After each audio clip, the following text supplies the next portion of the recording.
ওমানের সরকার দেশটির কোম্পানিগুলোর জন্য নতুন টায়ার ফি পদ্ধতি চালু করেছে। এর মাধ্যমে কোম্পানিগুলোকে ওমানের নাগরিকদের বেশি নিয়োগ করতে উৎসাহিত করা হচ্ছে। অর্থাৎ এখন থেকে দেশটির কোনো কোম্পানি বিদেশি কর্মী নিয়োগ করতে চাইলে তাদের পারমিট ফি নির্ভর করবে তারা কতজন ওমানি নাগরিককে চাকরি দিয়েছেন তার উপর।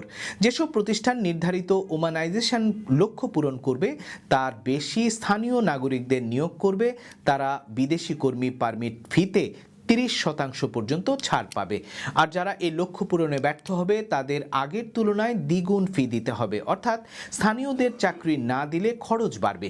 একই সাথে বিদেশি কর্মীদের কাজের লাইসেন্সের মেয়াদ 15 মাস থেকে বাড়িয়ে 24 মাস করা হয়েছে, যাতে প্রক্রিয়া সহজ হয় এবং কোম্পানিগুলো কম প্রশাসনিক ঝামেলায় পড়ে। এছাড়া কর্মীদের পেশাগত ক্যাটাগরিতে পরিবর্তনের নিয়মও সহজ করা হয়েছে। সরকারের পক্ষ থেকে বলা হয়েছে এই নতুন ব্যবস্থাপনার মূল লক্ষ্য হলো বেসরকারি খাতে আরও বেশি ওমানি নাগরিকদের কর্মসংস্থান নিশ্চিত করা এবং কোম্পানিগুলোকে আরও দেশীয় জনশক্তি নিয়োগে উৎসাহিত করা।